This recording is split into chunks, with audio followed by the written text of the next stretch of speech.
Welcome to News Beacon, your trusted source for breaking headlines, global insights, and sharp analysis from around the world. If you're new here, don't forget to hit that subscribe button and turn on notifications so you never miss an update. The bridge of the USS Halsey was tense, every sailor alert as the destroyer cut through the deceptively calm South China Sea. On radar, a cluster of Chinese vessels, white-hulled Coast Guard cutters and blue-hulled maritime militia boats, closed in. These weren't ordinary fishing boats, and everyone on board knew it. Commander Eva Rostova, the Halsey's captain, watched the encroaching ships through binoculars. Her orders: maintain course through waters China claims but international law says are open to all. This was a freedom of navigation operation, a FONOP meant to challenge China's sweeping claims. The Chinese ships drew closer, boxing the Halsey in. Over the radio, "American warship, you are in Chinese territorial waters, leave immediately." Rostova's reply was simple: steady as she goes. The Halsey didn't flinch. No speeding up, no slowing down. The message was clear: the US does not recognize China's claim. The Chinese vessels escalated, one cutting across the Halsey's bow, risking collision. A single misstep could spark an international crisis. This was gray zone warfare, intimidation and ambiguity, not open conflict. China's cabbage strategy surrounded the Halsey with layers of ships, pressuring it to retreat. For the crew, this was no longer abstract policy. It was real, immediate, and dangerous. The world's eyes weren't on them, but history was being written in these tense moments. The Halsey, a symbol of American resolve, was being tested. Every move was a calculated risk. The standoff was a high-stakes game of nerves. The US Navy's presence was a statement: these waters remain free. The Chinese ships pressed in, but the Halsey held its line. The mission's success depended on discipline and restraint.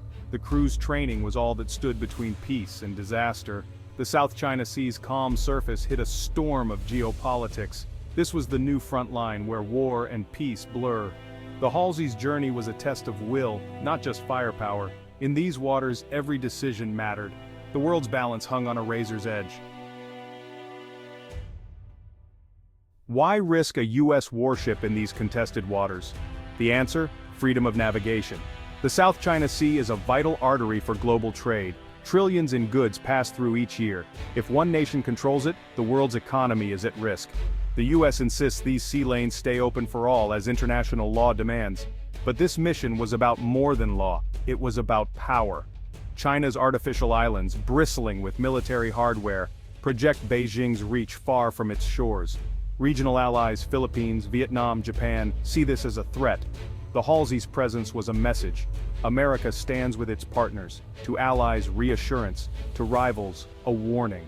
The ship was a floating symbol of US commitment to the Indo-Pacific. Every maneuver was part of a global performance, shaping perceptions. For the crew, it was a source of pride and a heavy responsibility. They were defending the principle that has kept the seas open for decades. The Halsey sailed not just for America, but for every nation relying on free seas. The mission was a test of resolve, not just seamanship. The stakes: the rules-based order itself. One ship carrying the weight of global expectations. China's reaction was immediate and multi-layered. As the Halsey entered contested waters, Beijing's propaganda machine went into overdrive. Officials condemned the US as a provocateur, claiming violation of Chinese sovereignty. State media painted China as the victim, bravely defending its territory. At sea, Chinese Coast Guard and militia vessels swarmed the Halsey, harassing and shadowing it.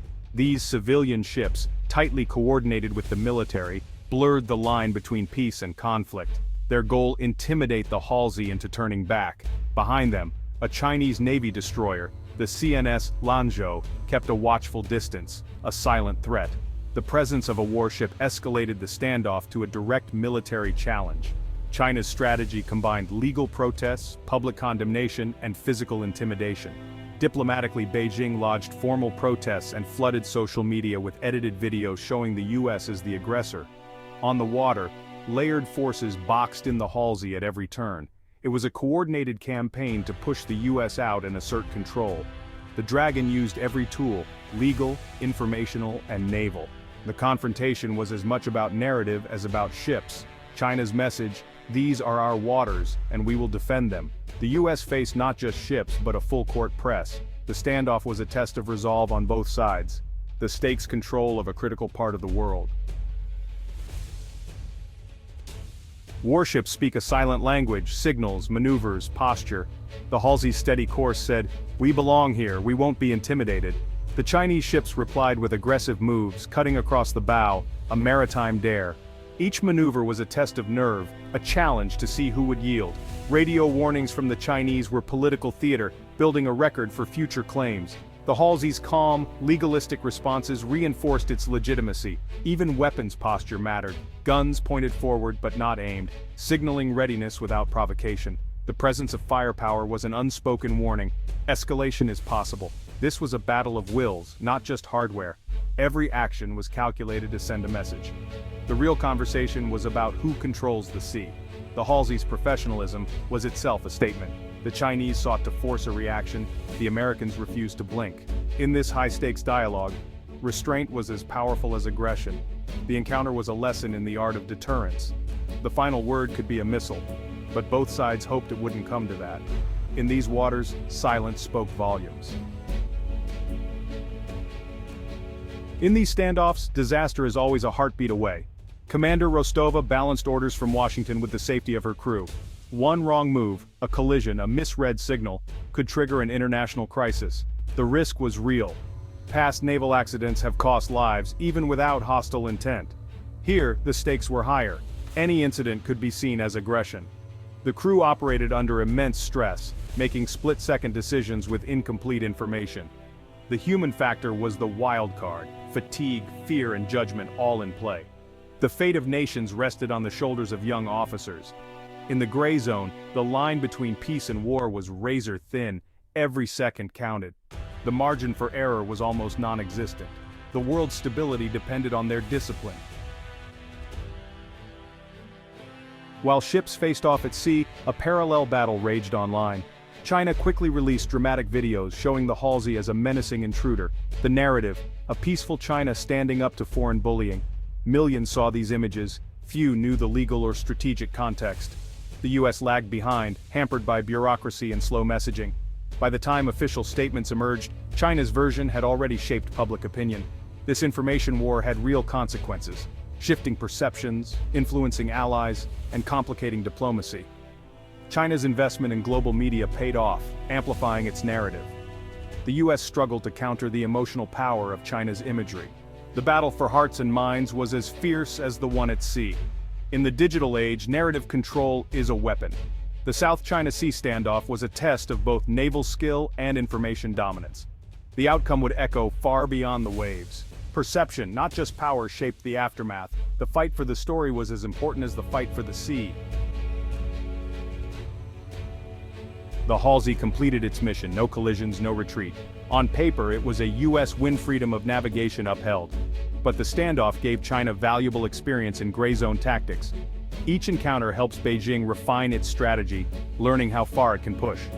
The incident became a propaganda victory for China, broadcast as proof of its strength. Instead of deterring China, the mission may have emboldened it.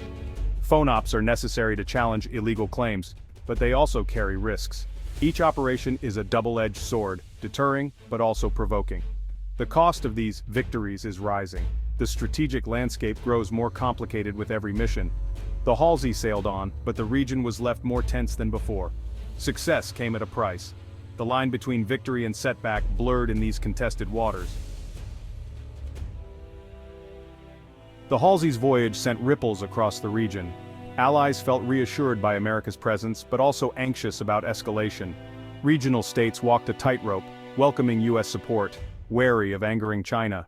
The incident emboldened China to use gray zone tactics more aggressively, not just against the US, but its neighbors.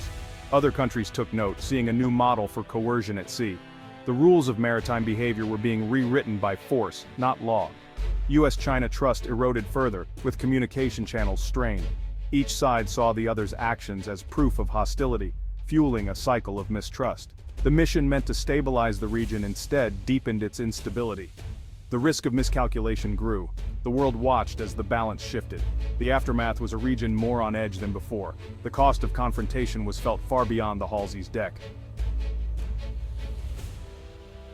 The USS Halsey's journey was just one episode in the US-China rivalry. This contest will define the global order for decades.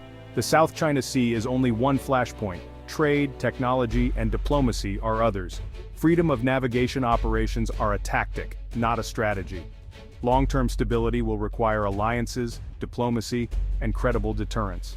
China's assertiveness risks alienating neighbors and damaging its reputation. Both sides face hard choices: how to pursue their interests without triggering disaster. The Halsey standoff was a glimpse of a more contested, dangerous future. The real challenge is managing competition without losing control. The Indo-Pacific will remain the stage for this great power drama. Careful navigation, literal and diplomatic, will be essential to avoid the storm.